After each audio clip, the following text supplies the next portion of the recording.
Good evening everyone, अस्सलाम वालेकुम। क्या हाल चाल है, कैसे हैं आप लोग? तो लास्ट क्लास में हम लोग ने एक नया चैप्टर स्टार्ट किया था मैक्रो इकोनॉमिक्स में, मनी। तो सबसे पहले तो हम पिछली क्लास में जो भी पढ़ाया था वो रिवाइज करेंगे, उसके बाद आगे चलेंगे। इस चैप्टर में सबसे पहले हमने क्या देखा? तो इस चैप्टर में आपने सबसे पहले बताया था मनी क्या होता है, व्हाट इज़ मनी। तो इसमें बताया था मनी बेसिकली क्या है। Money is anything that can be used as a medium of exchange, that has a store of value, or that can be used as a measure of value, that can be used as a standard of deferred payment। तो कोई भी चीज़ जिसको हम medium of exchange के रूप में इस्तेमाल कर सकें, जिसकी स्टोर ऑफ वैल्यू हो, जिसको चीज़ों को वैल्यू करने के लिए इस्तेमाल में लाया जा सके, और कोई भी ऐसा एग्रीमेंट जिसमें डिफर्ड पेमेंट इन्वॉल्व है, उस तरह के ट्रांजैक्शन को एग्जीक्यूट, उस तरह के एग्रीमेंट को एग्जीक्यूट करने में जिसको हम यूज़ कर सकें, उसे मनी कहा जाएगा। तो मैंने आपको बार्टर सिस्टम के बारे में बताया था, और बार्टर सिस्टम को हटाया क्यों गया इसके बारे में भी हमने बात करी थी। ठीक है, बार्टर सिस्टम में बताया था बेसिकली बार्टर सिस्टम क्या है। It is a system where goods are exchange for goods. जैसे हम कमोडिटी टू कमोडिटी इकोनॉमी भी कहते हैं, यानी कि सीसी इकोनॉमी भी कहा जाता है। मतलब एक ऐसी इकोनॉमी, एक ऐसी अर्थव्यवस्था है जहाँ पे कमोडिटी के बदले कमोडिटी का एक्सचेंज होता हो, वो सीसी इकोनॉमी कहलाती है। इसके बाद मैंने बताया था कि जो बार्टर सिस्टम है उसका सारा दारोमदार डबल कोइंसिडेंस ऑफ वांट पे होता था। डबल कोइंसिडेंस ऑफ वांट का मतलब है कि किसी भी ट्रांजैक्शन में दो पार्टीज अगर इन्वॉल्व हैं तो उस ट्रांजैक्शन से दोनों ही पार्टीज की नीड्स साइमल्टेनियसली सेटिस्फाई हो जाएं, तो उसे कहा जाएगा डबल कोइंसिडेंस ऑफ वांट है। तो बार्टर सिस्टम के सक्सेसफुल होने के लिए, इसके काम करने के लिए सबसे अहम कैरेक्टरिस्टिक, सबसे अहम चीज जो थी वो डबल कोइंसिडेंस ऑफ वांट थी। अगर किसी ट्रांजैक्शन में double coincidence of want missing है तो वो ट्रांजैक्शन जो है सक्सेसफुल नहीं होता था। लेकिन जाहिर है इसके सिस्टम के साथ ना कमियां थी कुछ, जिसकी वजह से हमने बार्टर सिस्टम को हटा दिया, और बार्टर सिस्टम को हटा के मॉनेटरी सिस्टम इंट्रोड्यूस हमने किया। लेकिन कौन सी कमियां थी जिसकी वजह से इसको हटाने की जरूरत पड़ी? सबसे पहली दिक्कत तो ये थी कि इसके अंदर डबल कोइंसिडेंस ऑफ वांट की जरूरत पड़ती थी किसी भी ट्रांजैक्शन को कंप्लीट करने के लिए। इसके बाद दूसरी दिक्कत ये थी कि स्टोर ऑफ वैल्यू मिसिंग था। इसके अलावा सर किसी भी चीज़ को वैल्यू करने के लिए कोई कॉमन तरीका नहीं था। हर चीज़ जिसको हम एक्सचेंज करना चाहते हैं, हर दफ़ा एक्सचेंज रेशो और जो बेसिस है एक्सचेंज करने का वो चेंज हो जाता था। तो कोई भी कॉमन तरीका नहीं था, कॉमन मेजर ऑफ वैल्यू नहीं था। इसके बाद एक और दिक्कत आपने बताई थी सर, सिस्टम के अंदर डिविजिबिलिटी नहीं थी। डिविजिबिलिटी का क्या मतलब है कि हम ऐसी बहुत सारी चीज़ें होती थी जिसको हम छोटे छोटे यूनिट्स में डिवाइड नहीं कर सकते, और अगर आप यूनिट्स में उसको डिवाइड नहीं कर सकते तो उसके आधार पे ट्रांजैक्शन करना है, उसके आधार पे एक्सचेंज करना आपके लिए मुश्किल हो जाता था कई बार। तो डिविजिबिलिटी की भी दिक्कत होती थी। और डिफर्ड पेमेंट, कोई भी ऐसा एग्रीमेंट जिसमें डिफर्ड पेमेंट इन्वॉल्व है, उस तरह के एग्रीमेंट को एग्जीक्यूट करने में खासा प्रॉब्लम फेस करनी पड़ती थी। तो लैक ऑफ डिफर्ड पेमेंट भी बार्टर सिस्टम की एक दिक्कत थी। कहने का यह मतलब है कि अगर आप गौर करेंगे ना, तो आपको जो कमियां बार्टर सिस्टम के अंदर नजर आती हैं ना, मॉनेटरी सिस्टम के अंदर जब हमने पैसा इंट्रोड्यूस किया तो पैसा उन सभी कैरेक्टरिस्टिक के साथ आया जो बार्टर सिस्टम हमें ऑफर नहीं करता था। इसलिए हमने कंप्लीटली बार्टर सिस्टम को हटाया, मॉनेटरी सिस्टम इंट्रोड्यूस कर दिया। तो ये सब मैंने आपको बताया था। आज का टॉपिक क्या है? आज हम बात करेंगे मनी सप्लाई। देखिए जी, मनी सप्लाई क्या होता है? एक पर्टिकुलर टाइम पीरियड पे, एक इकोनॉमी में एक पर्टिकुलर टाइम पे जितना भी पैसा मौजूद है, मतलब volume of money, total volume of money, एक इकोनॉमी में एक पर्टिकुलर टाइम पे जितना पैसा मौजूद है उसे हम मनी सप्लाई कहते हैं। Total volume of money in an economy eight a particular point of time is called money supply. एक पर्टिकुलर टाइम पे पूरी इकोनॉमी के अंदर जितना भी पैसा मौजूद है उसकी टोटल क्वांटिटी को मनी सप्लाई कहेंगे। ठीक है, अब टोटल वॉल्यूम ऑफ मनी का क्या मतलब है? मनी का मतलब कि सर जितने भी नोट्स और कॉइन्स हैं देश के अंदर एक पर्टिकुलर टाइम पीरियड पे, उसकी जो टोटल क्वांटिटी है ना, टोटल अमाउंट जो है ना, वो मनी सप्लाई कहलाएगा। फॉर एग्जांपल मान लो, ऐसे मैंने एक एग्जांपल दे दिया कि मान लीजिए 500 करोड़ जो है वो हमारी पूरी इकोनॉमी के अंदर नोट्स हैं, और 100 करोड़ जो है वो कॉइन्स हैं सपोज। इसका मतलब, और कब की बात कर रहा हूं मैं? हम बात कर रहे हैं आज, हम बात कर रहे हैं 27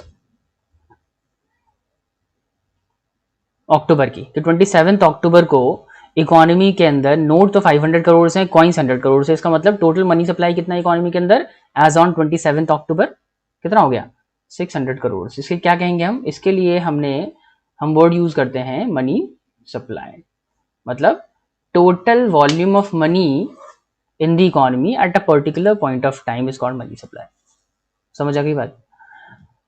अच्छा, अब सवाल ये उठता है कि सर मनी सप्लाई जो है ये कैलकुलेट करने की जरूरत क्या है, मतलब why there is a need to know the total volume of money in the economy.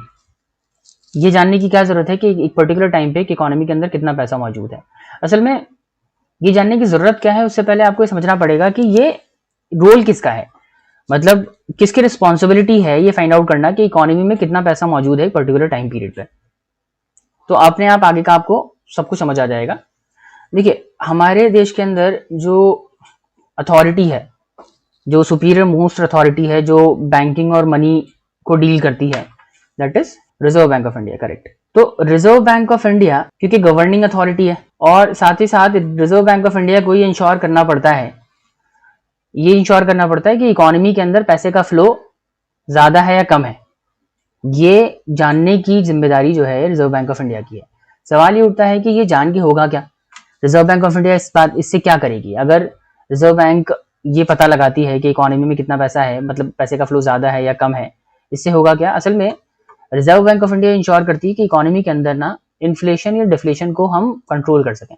ये पहले भी बता चुका हूं मैं। अगर इकोनॉमी में पैसे का फ्लो ज्यादा हो जाएगा तो क्या होगा, इन्फ्लेशन आ जाएगा, और अगर इकोनॉमी में पैसे का फ्लो कम हो जाएगा तो क्या हो जाएगा, डिफ्लेशन आ जाएगा। तो इकोनॉमी में पैसे का फ्लो ज्यादा है, it will lead to inflation, पैसे का फ्लो कम है, it will lead to deflation. तो ये इंश्योर करने के लिए कि कहीं पैसे की ज्यादती ना हो जाए इकोनॉमी में, ठीक है, there must not be excess supply of money in the economy, और ऐसा भी ना हो कि इकोनॉमी के अंदर पैसे की कमी हो जाए, otherwise it will lead to deflation. तो रिजर्व बैंक ऑफ इंडिया को क्या करना पड़ता है, over the period of time ना इकोनॉमी में पैसे के फ्लो को कैलकुलेट करना पड़ता है, वॉल्यूम ऑफ मनी को काउंट करना पड़ता है, जिसे हम मनी सप्लाई कहते हैं।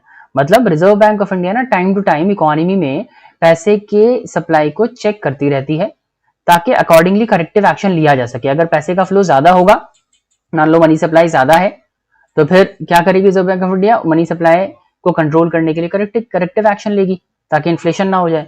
और अगर पैसे का फ्लो कम होगा तो अकॉर्डिंगली फिर करेक्टिव एक्शन लेगी ताकि उसके फ्लो को बढ़ा के हम इकोनॉमी को बैलेंस कर सकें। समझ आ गई बात। तो इकोनॉमी को बैलेंस रखने के लिए जरूरी क्या है, जरूरी है कि हमें पता हो एग्जैक्टली इकोनॉमी में पैसा है कितना, और उसके लिए क्या करना पड़ेगा, हमें कैलकुलेट करना पड़ेगा। तो जब हम कैलकुलेट करते हैं ना, और जो क्वांटिटी हमें पता लगती है कि कितना पैसा है इकोनॉमी में, that is called money supply. जैसे हम कैलकुलेट कर रहे हैं या आरबीआई कैलकुलेट कर रही है 27 अक्टूबर को, और आरबीआई के अकॉर्डिंग नोट्स जो है आरबीआई के जो है वो 500 करोड़ हैं इकोनॉमी के अंदर, और कॉइन्स जो है वो 100 करोड़ हैं। इट मींस कि इकोनॉमी के अंदर टोटल कितना पैसा मौजूद है, 600 crore, that is the money supply.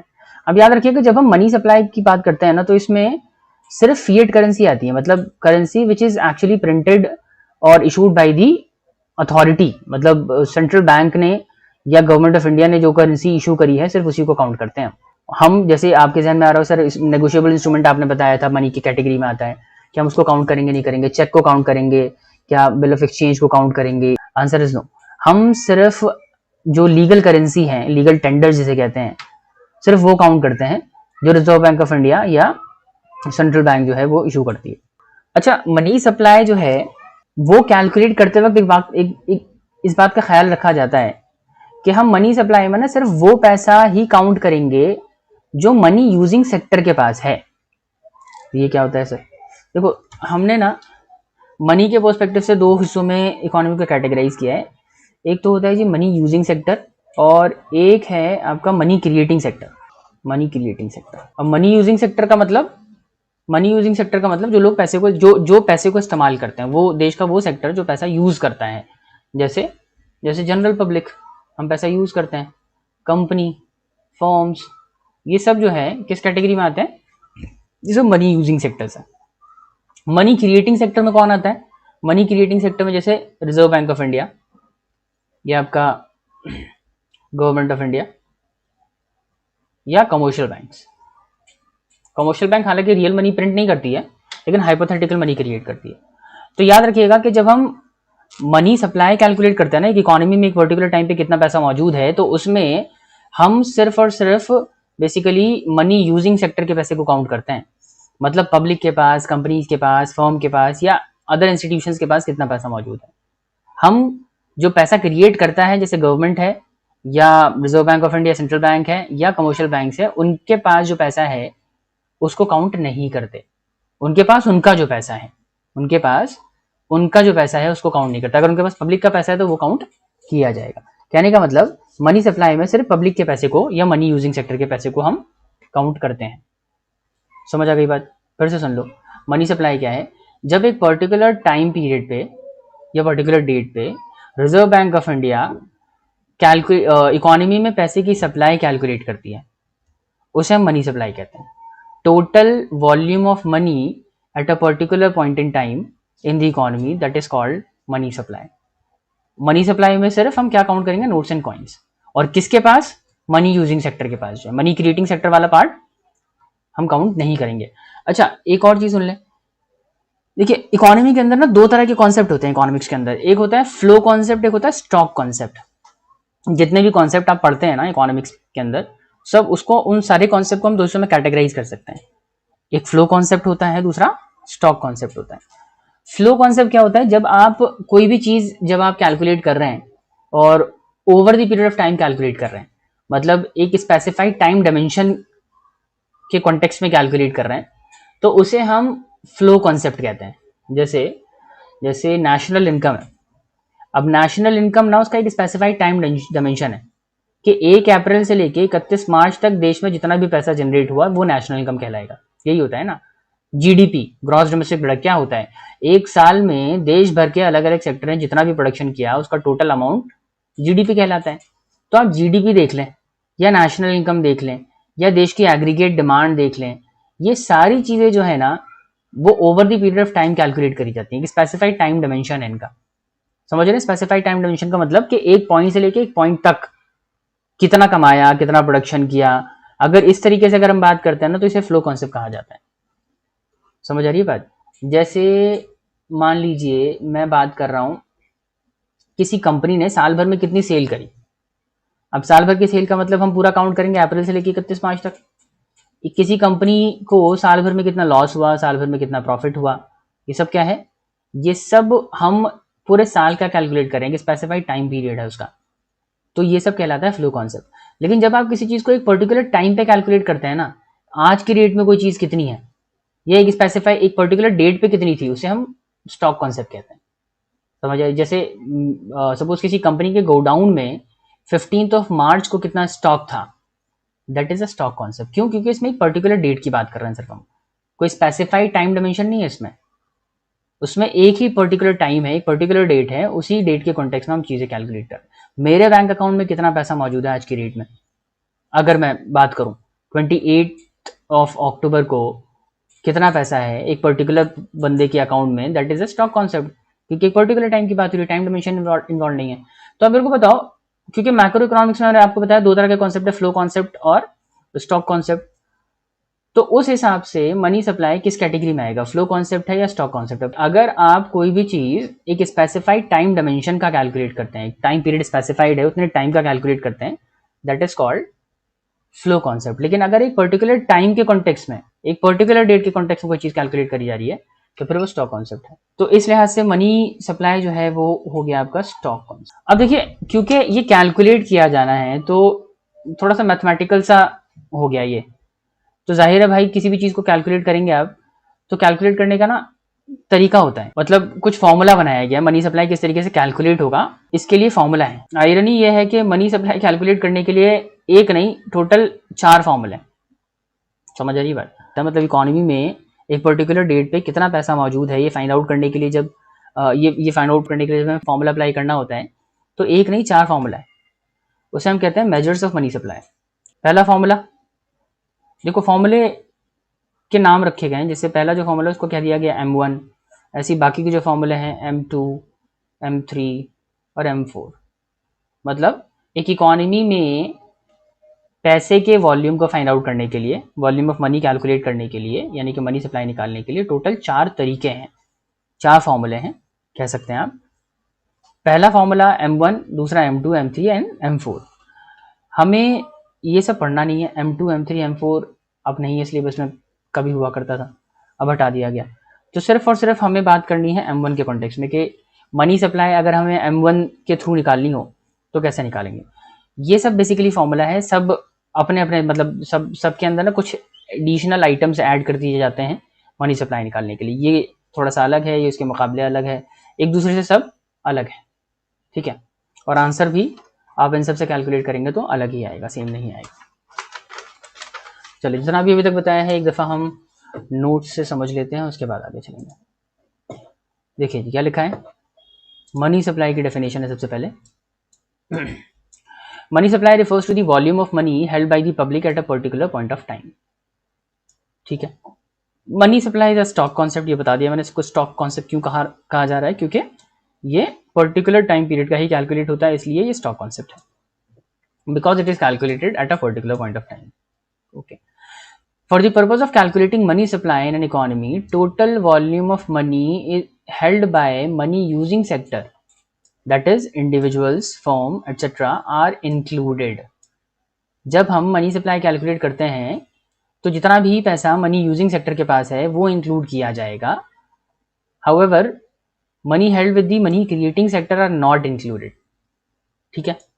That is government, Reserve Bank of India और कमर्शियल बैंक के पास जो पैसा है, जो उनका पैसा है, उसको हम काउंट नहीं करेंगे।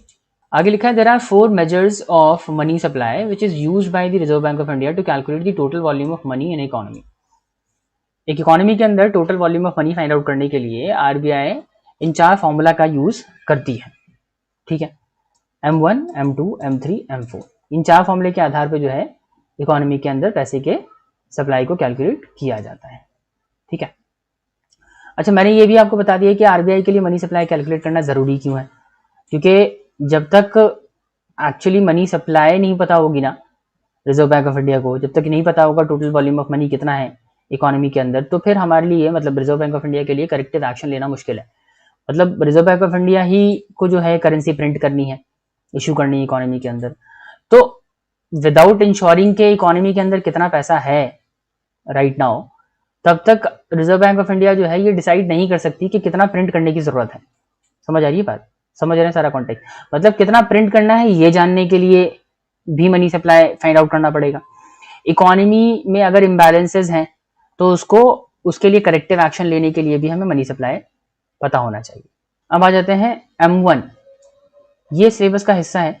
जब M1 के थ्रू मनी सप्लाई कैलकुलेट करी जाती है तो उसमें किन किन चीजों को हम काउंट करते हैं। इसमें 3 चीजें आती हैं। सबसे पहले तो आता है पब्लिक के पास जो भी पैसा मौजूद है ना, जिसे कहते हैं money held with public. Money held with public, public के पास मतलब पब्लिक के पास मतलब पब्लिक की जेब में, बेसिकली जो उन्होंने बैंकों में जमा नहीं कर रखा है उसकी बात चल रही है।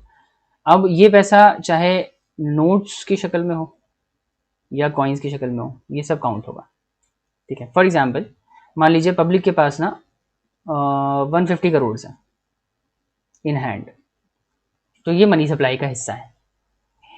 इसके अलावा पब्लिक ने जो पैसा बैंकों में जमा करवाया है, बैंक में जो विड्रॉ करके यूज कर सकते हैं, समझ आ रही है बात, जो पैसा विड्रॉ किया जा सकता है, जैसे करंट अकाउंट में से विड्रॉ कर सकते हो, सेविंग अकाउंट से विड्रॉ कर सकते हो, उसे हम डिमांड डिपॉजिट कहते हैं। That can be withdrawn from the bank, वो डिमांड डिपॉजिट है जिसको आप विड्रॉ नहीं कर सकते, जो ट्रांजैक्शन के लिए यूज नहीं होता अमूमन, जिसे कहते हैं फिक्स डिपॉजिट, उसको हम काउंट नहीं करेंगे। तो पब्लिक का पैसा जो पब्लिक का पैसा जो पब्लिक के पास है वो तो काउंट होगा मनी सप्लाई में। इसके अलावा पब्लिक का पैसा जो कहाँ रखा है, जो कमर्शियल बैंक में है, ठीक है, अब वो चाहे करंट अकाउंट में हो सेविंग अकाउंट में हो, दोनों को काउंट किया जाएगा क्योंकि दोनों ही डिमांड डिपॉजिट की कैटेगरी में आते हैं। तो ये हो जाएगा जी money commercial bank in the form of demand deposits, ठीक है। अब याद रखो इसमें हम पब्लिक का पैसा ही इंक्लूड कर रहे हैं, कमर्शियल बैंक का पैसा नहीं है। पब्लिक का पैसा जो डिमांड डिपॉजिट के फॉर्म में उनके पास पड़ा है कमर्शियल बैंक के पास, वो कैलकुलेट किया जा रहा है। फिक्स डिपॉजिट को नहीं लेंगे अमान, फिक्स डिपॉजिट को नहीं लेंगे क्योंकि देखो फिक्स डिपॉजिट ना इकोनॉमी में पैसे, इकोनॉमी के अंदर किसी तरह का फ्लक्चुएशन क्रिएट नहीं करती है। फिक्स डिपॉजिट जो है ट्रांजैक्शन के लिए एक्चुअली यूज ही नहीं हो रही है। ट्रांजैक्शन के लिए जो पैसा यूज हो रहा है ना, वही इकोनॉमी के अंदर बैलेंस क्रिएट कर सकता है। इन्फ्लेशन डिफ्लेशन किसकी वजह से आ सकता है, जो पैसा पब्लिक यूज कर सकती है, कर रही नहीं कर रही उसकी बात अलग है, जो यूज कर सकती है उसी की बात करेंगे हम। अब कौन सा पैसा यूज कर सकती है, जो उनकी जेब में पड़ा है वो पैसा तो कंप्लीटली यूज कर सकते हैं ना। जो पैसा कमर्शियल बैंक में रखवाया है उन्होंने करंट डिपॉजिट के फॉर्म में कि हम कभी भी निकाल के यूज कर लेंगे, जो डिमांड डिपॉजिट के फॉर्म में है बेसिकली, वो भी ट्रांजैक्शन के लिए यूज हो सकता है। जो ट्रांजैक्शन के लिए यूज हो सकता है उसी को हम मनी सप्लाई में इंक्लूड करते हैं। तो पब्लिक के पास सपोज 150 करोड़ था तो ये मनी सप्लाई का हिस्सा है। पब्लिक का पैसा कमर्शियल बैंक में डिमांड डिपॉजिट के फॉर्म में था सपोज 300 करोड़, तो ये भी इंक्लूड कर देंगे हम। और एक और कॉलम बनता है अदर डिपॉजिट्स का। अब अदर डिपॉजिट्स में क्या आता है, देखो अदर डिपॉजिट के अंदर दो चीजें आती हैं। Number one, other deposits with RBI है, sorry other deposits with RBI, ये तो पब्लिक के पास हो गया, ये कमर्शियल बैंक के पास हो गया। और जो डिपॉजिट आरबीआई के पास पड़े हैं उसको दो हिस्सों में डिवाइड किया गया है। Demand deposit of public financial institution, जो भी पब्लिक फाइनेंशियल इंस्टीट्यूशंस हैं जिन्होंने आरबीआई के पास पैसा जमा करवाया है और डिमांड डिपॉजिट के फॉर्म में है, तो वो पैसा हम काउंट करेंगे। इसके अलावा आरबीआई के पास जो डिमांड डिपॉजिट है किसी दूसरे इंटरनेशनल फाइनेंशियल इंस्टीट्यूशंस के, मतलब कोई अंतर्राष्ट्रीय वित्तीय संस्था है, इंटरनेशनल फाइनेंशियल इंस्टीट्यूशन है, तो उन्होंने अगर आरबीआई के पास पैसा रखवाया है डिमांड डिपॉजिट के फॉर्म में, ये भी मनी सप्लाई का हिस्सा होगा। अच्छा, कई दफा बच्चों को कंफ्यूजन होती है कि सर आरबीआई में कोई इंटरनेशनल फाइनेंशियल इंस्टीट्यूशन क्यों रखवाएगा। देखिए, हमारे देश में भी जो इंस्टीट्यूशंस हैं, फाइनेंशियल इंस्टीट्यूशन है, वो दूसरे देश के बैंकों में अपना पैसा जमा करवाते हैं। जैसे आपने सुना ही होगा बहुत कॉमनली, ये तो जानते हैं लोग के, जैसे स्विस बैंक में हमारे देश का कितना ही पैसा पड़ा हुआ है ना। तो जिस तरीके से हम दूसरे देशों के बैंकों में पैसा जमा करवाते हैं, ऐसे ही हमारे देश के रिजर्व बैंक में, सेंट्रल बैंक में दूसरे देश के फाइनेंशियल इंस्टीट्यूशन जो है पैसा जमा करवा सकते हैं। अब वो पैसा जो है डिमांड डिपॉजिट के फॉर्म में अगर जमा करवाया है, चाहे पब्लिक फाइनेंशियल इंस्टीट्यूशन ने जमा करवाया आरबीआई के पास, या आरबीआई के पास किसी इंटरनेशनल फाइनेंशियल इंस्टीट्यूशन ने जमा करवाया हो डिमांड डिपॉजिट के फॉर्म में, ये दोनों ही पैसा जो है मनी सप्लाई का हिस्सा माना जाएगा। कहने का मतलब ये है कि मनी सप्लाई में टोटल तीन चीजें आ गई जी, M1 के अकॉर्डिंग, इस फॉर्मूले के अकॉर्डिंग। पब्लिक के पास जो पैसा है वो, पब्लिक का पैसा जो कमर्शियल बैंक में रखा है डिमांड डिपॉजिट के फॉर्म में वो, प्लस आरबीआई के पास जो पैसा पड़ा है, किसका किसका सर, किसी भी पब्लिक फाइनेंशियल इंस्टीट्यूशन का, पीएफआई, किसी पब्लिक फाइनेंशियल इंस्टीट्यूशन का, या किसी इंटरनेशनल फाइनेंशियल इंस्टीट्यूशन का, आईएफआईज। तो और किस फॉर्म में, डिमांड डिपॉजिट के फॉर्म में। डिमांड डिपॉजिट समझ रहे हैं ना, that can be withdrawn any time. तो उस पैसों को भी हम इसमें काउंट करेंगे। फॉर एग्जांपल, पब्लिक के पास 150 करोड़ था, कमर्शियल बैंक में पब्लिक का पैसा डिमांड डिपॉजिट के फॉर्म में 300 करोड़ था, और आरबीआई में अदर डिपॉजिट के नाम से पब्लिक फाइनेंशियल इंस्टीट्यूशन ने जमा करवाया था, मान लीजिए 100 करोड़, और इन्होंने जमा करवाया है मान लीजिए 400 करोड़ फॉर एग्जाम्पल। तो अब टोटल लगा लो कितना हो गया, टोटल कितना हो गया सर, 4 + 1 500, 300 800, 950। M1 के अकॉर्डिंग हमें मिल रहा है 950 crore. This will be the total volume of money in the economy. समझ आ गई बात। This is called money supply as per M1 formula. Clear point. तो ये था हमारा मनी सप्लाई, इतना सही था ये। अच्छा, एक और छोटा सा टॉपिक है इसमें, मैं सोच रहा हूँ वो भी करवा ही देता हूँ आपको। उस पर ज़्यादा कुछ करना नहीं है, सिर्फ हमें डिस्कस ही करना होगा। देखिए, मैंने आपको मनी बता दिया, मनी क्या है, ठीक है। इसमें बताया था कि anything which can be use as a medium of exchange, basically हम उसको मनी कहते हैं। लेकिन पैसों को ना फर्दर हम क्लासिफाई कर सकते हैं, उसको कैटेगराइज कर सकते हैं दो तरीके से। एक तो उसके वैल्यू के बेसिस पे कैटेगराइज कर सकते हैं, और एक होता है अप्रूवल के बेसिस पे, अथॉरिटी के बेसिस पे बेसिकली, ठीक है। तो पैसे की क्लासिफिकेशन में सबसे पहली, अगर मैं वैल्यू के बेसिस पे क्लासिफाई करूं तो एक होता है क्रेडिट मनी और एक होता है फुल बॉडीड मनी। और अगर अप्रूवल के बेसिस पे कैटेगराइज करें तो होता है fiat money and fiduciary money. मैं इसको एक दफा कॉपी पे समझा देता हूँ, उसके बाद रीड कर लेंगे, 5 से 7 मिनट लगेंगे, ज्यादा नहीं, छोटा सा ही है, ये लास्ट टॉपिक है इसका। देखिए जी, हम बेसिकली बात कर रहे हैं टाइप्स ऑफ मनी की। पैसे को कैटेगराइज करा गया है दो हिस्सों में, वैल्यू के बेसिस पे और अप्रूवल के बेसिस पे। वैल्यू के बेसिस पे क्या बताया, दो बताया सर, एक बताया आपने क्रेडिट मनी और एक बताया फुल बॉडीड मनी। बहुत सिंपल है, ज़्यादा टाइम नहीं लगेगा इसमें। और अप्रूवल के बेसिस पे आपने बताया एक फिएट मनी और एक बताया है फिड्यूशरी मनी। ठीक है जी। देखिए जी, क्रेडिट मनी क्या होता है, अगर मैं वैल्यू के बेसिस पे बात करूं, देखो जो करेंसी होती है ना, करेंसी की जो वैल्यू है उसको हम दोस्तों में कैटेगराइज कर सकते हैं। करेंसी की एक होती है जी फेस वैल्यू, ध्यान से सुनना, और एक होती है जी उसकी इंट्रिंसिक वैल्यू। इंट्रिंसिक वैल्यू, ठीक है जी। फेस वैल्यू का क्या मतलब है, कोई भी करेंसी जो जो अमाउंट उस पर लिखा है, करेंसी के ऊपर जो वैल्यू प्रिंटेड है या इंस्क्राइब्ड है, उससे हम उसकी फेस वैल्यू कहते हैं। जैसे 5 के सिक्के पे 5 रुपए लिखा है तो 5 का हो गया, 10 के सिक्के पे 10 लिखा है तो जो लिखा है वो कहलाता है फेस वैल्यू। 50 के नोट पे 50 लिखा होता है, दैट इज फेस वैल्यू। 2000 के नोट पे 2000 लिखा है, दैट इज फेस वैल्यू। लेकिन जिस चीज से, जिस भी आर्टिकल से वो बनाया गया है, चाहे कॉइन हो या जो पेपर नोट है, वो उसकी जो एक्चुअल वैल्यू होती है ना, उसको हम कहते हैं इंट्रिंसिक वैल्यू। जैसे 10 का जो सिक्का है, अब वो उस पर 10 रुपए लिखा है इसलिए उसकी वैल्यू 10 रुपए की है, ठीक है। अब अगर आप उसको मार्केट में बेचने जाएं सपोज, और as a coin, as a metal आप बेचें सिर्फ उसको, 10 रुपया जो है वो सपोज है नहीं, उस पर लिखा हुआ नहीं है, एज अ मेटल जब आप उसको बेचेंगे तो क्या आपको 10 रुपए मिलेंगे उसके? नहीं। क्यों? क्योंकि सामने वाला कहेगा भाई ये 10 रुपए की चीज नहीं है। शायद उसका आपको, वो अगर खरीदने पे आए तो शायद आपको 1 रुपया या 2 रुपये दे दे सपोज। तो अल्टीमेटली जो जिस मेटल का बना है कोई भी करेंसी, या जिस भी चीज की कोई भी करेंसी बनी हुई है, वो उसकी जो वैल्यू होती है ना, उसे हम कहते हैं इंट्रिंसिक वैल्यू। और जो उस पर प्रिंटेड है that is called face value. जैसे 2000 का नोट बना है नोट से, एक पेपर से, और उस पर 2000 लिखा है, that is the face value of the 2000 note, ठीक है। लेकिन जिस पेपर से वो बना है ना, पेपर की वैल्यू सिर्फ है 50 पैसे, 50 पैसे। तो अल्टीमेटली पेपर की 50 पैसे की जो वैल्यू, उसको हम क्या कहेंगे? Intrinsic value. और जो उस पर लिखा है वो क्या कहलाएगा? फेस वैल्यू कहलाएगा। समझ आ गई बात? अब आ जाते हैं इस पर। क्रेडिट मनी क्या होता है? क्रेडिट मनी होता है जी जिसकी इंट्रिंसिक वैल्यू,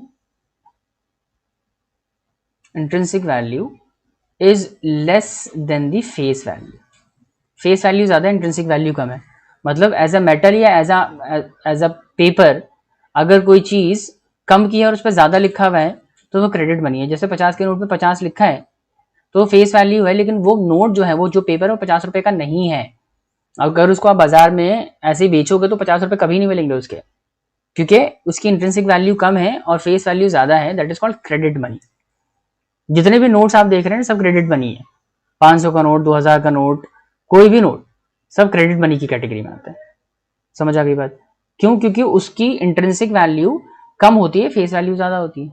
और अगर कोई भी करेंसी जिसकी फेस वैल्यू और इंट्रिंसिक वैल्यू दोनों इक्वल हो जाए, प्रैक्टिकली बताऊं अब तो चलता ही नहीं, एक भी ऐसा नोट या कॉइन नहीं है मार्केट में जिसकी फेस वैल्यू इंट्रिंसिक वैल्यू दोनों इक्वल हो। समझ आ रही बात?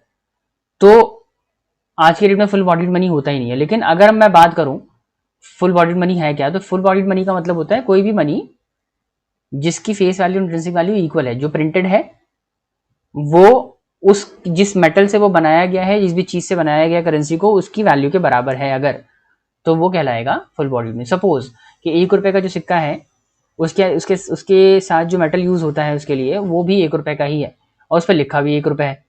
तो अल्टीमेटली दोनों की वैल्यू बराबर है, फेस वैल्यू भी बराबर है, उसकी मेटेलिक वैल्यू भी मतलब फेस वैल्यू भी एक है और मेटेलिक वैल्यू भी 1 ही रुपया है। तो अल्टीमेटली फुल बॉडीड मनी कहलाएगा वो। समझ आ गई बात? बताएं कमेंट करके। कोई डाउट है किसी को? आशार, निम्रा, अरसलान, अमान, बताओ फटाफट से। मारिया। टाइप्स ऑफ मनी में हम बात कर रहे थे वैल्यू के बेसिस पे मनी को कैटेगराइज करने की। तो दो हिस्सों में कैटेगराइज कर सकते हैं हम, क्रेडिट मनी और full bodied money. Credit money जिसकी इंट्रिंसिक वैल्यू फेस वैल्यू से कम होती है, और फुल बॉडीड मनी जिसकी फेस वैल्यू इंट्रिंसिक वैल्यू दोनों इक्वल होती है। ठीक है, अप्रूवल के बेसिस पे बात कर लेते हैं। ओके, अमान अरसलान को डाउट नहीं है। अप्रूवल के बेसिस पे देखो, इकोनॉमी के अंदर हम मनी के तौर पे जिस भी चीज़ को इस्तेमाल करते हैं ना, उसको आप दोस्तों में कैटेगराइज कर सकते हो कि एक तो जो गवर्नमेंट ऑफ इंडिया है, जो भी गवर्निंग अथॉरिटी है आपकी, उसने इशू किया है। मतलब इफ अ करेंसी या if money, if anything which is used as a medium of exchange is issued by the governing authority, anything which is used as money as a medium of exchange is issued by the governing authority, then it is called fiat currency या fiat money। कोई भी currency या कोई भी चीज़ जिसका इस्तेमाल आप medium of exchange के रूप में कर रहे हैं और वो गवर्नमेंट ऑफ इंडिया या कोई भी गवर्निंग अथॉरिटी ने इशू किया है, तो उसे फिएट मनी कहा जाता है। जैसे जितने भी नोट्स एंड कॉइन्स है, सब गवर्निंग अथॉरिटी ने इशू किया, सेंट्रल गवर्नमेंट ने इशू किया है या फिर रिजर्व बैंक ऑफ इंडिया ने इशू किया। तो इस जितने भी नोट और कॉइन है सब फिएट मनी की कैटेगरी में आते हैं। Every currency is a fiat money, ठीक है, जो भी लीगल टेंडर है। लेकिन इसके अलावा ना डे टू डे ट्रांजैक्शन में बहुत और चीज़ों का इस्तेमाल करते हैं, जैसे चेक है या नेगोशिएबल इंस्ट्रूमेंट है या प्रॉमिस नोट है या कई दफ़ा टोकन है या एटीएम है या बहुत सारी और चीज़ें हैं जिसको बेसिकली गवर्नमेंट ऑफ इंडिया ने अप्रूव नहीं कह सकता मैं, बेसिकली जिसको गवर्नमेंट ऑफ इंडिया ने इशू नहीं किया, ठीक है, जो म्यूचुअल ट्रस्ट के बेसिस पे इस्तेमाल होनी शुरू हो गई। प्रॉमिसरी नोट है, जैसे म्यूचुअल ट्रस्ट के बेसिस पे इस्तेमाल किया जाता है, बिल ऑफ एक्सचेंज है। तो वो सारी चीज़ें जो गवर्नमेंट ऑफ इंडिया या किसी गवर्निंग अथॉरिटी ने इशू नहीं किया है लेकिन मीडियम ऑफ एक्सचेंज के रूप में हम उसका इस्तेमाल करते हैं, उन सभी मनी को हम फिड्यूशरी मनी कहते हैं। ठीक है जी, जो भी गवर्नमेंट ने इशू किया हो या रिजर्व बैंक ऑफ इंडिया ने इशू किया है, जिसकी कैटेगरी में सारे कॉइन्स एंड नोट आते हैं, वो सब फिएट मनी है। इसके अलावा जो भी बचा जिसको आप यूज करते हैं फॉर मतलब as a medium of exchange, लेकिन वो इशू नहीं किया गया गवर्नमेंट द्वारा या रिजर्व बैंक ऑफ इंडिया ने उसको इशू नहीं किया, वो सब फिड्यूशरी मनी की कैटेगरी में आता है। समझ आ गई बात? तो आज की क्लास में हम बात कर रहे थे मनी सप्लाई का क्या मतलब होता है। मनी सप्लाई में मैंने आपको बताया, जब एक पर्टिकुलर टाइम पीरियड पे हम इकोनॉमी के अंदर total volume of money calculate करते हैं, that is called money supply. Money supply calculate करते वक्त सिर्फ मनी यूजिंग सेक्टर के पैसे को ही काउंट किया जाता है, मनी क्रिएटिंग सेक्टर के पैसे को हम काउंट नहीं करते। रिजर्व बैंक ऑफ इंडिया जो है वो मनी सप्लाई कैलकुलेट करता है और इसका कोई स्पेसिफाइड टाइम नहीं है कि इस डेट पे इस टाइम पे होगा। किसी भी डेट या किसी भी टाइम पे आरबीआई अपने हिसाब से मनी सप्लाई कैलकुलेट कर सकता है। और मनी सप्लाई कैलकुलेट करने के लिए आरबीआई जनरली 4 फॉर्मूला यूज करता है, M1, M2, M3 and M4। M1 के अकॉर्डिंग अगर मनी सप्लाई कैलकुलेट करें तो M1 के 3 कंपोनेंट्स हैं, that is money held with the public's money with the commercial bank in the form of demand deposit and other deposits with the Reserve Bank of India in the form of demand deposit। Other deposits में public financial institution का पैसा और international financial institution का जो पैसा है demand deposit के form में जो आरबीआई के पास पड़ा है वो कैलकुलेट किया जाएगा। ठीक है जी। उसके बाद मैंने आपको बताया पैसा जो है उसको हम 2 हिस्सों में कैटेगराइज कर सकते हैं, वैल्यू के बेसिस पे, इशुएंस या अप्रूवल के बेसिस पे। अगर वैल्यू के बेसिस पे कैटेगराइज करें तो credit money, full bodied money है। क्रेडिट मनी का मतलब कोई भी करेंसी जिसकी इंट्रिंसिक वैल्यू फेस वैल्यू से कम हो, और फुल बॉडीड मनी मतलब जिसकी फेस वैल्यू इंट्रिंसिक वैल्यू दोनों बराबर हो। अप्रूवल के बेसिस पे या इशुएंस के बेसिस पे अगर हम देखें तो करेंसी को हम दूसरे में कैटेगराइज कर सकते हैं, फिएट मनी और फिड्यूशरी मनी। फिएट यानी कि गवर्नमेंट ऑफ इंडिया या आरबीआई ने अगर इशू किया तो फिएट है, और अदरवाइज वो फिड्यूशरी मनी है। ठीक है, तो ये था आज का टॉपिक। तो आज की क्लास में हम इतना ही करेंगे, तो मिलते हैं आप लोगों से अगली क्लास में। Till then take care, good bye, अल्लाह हाफिज़।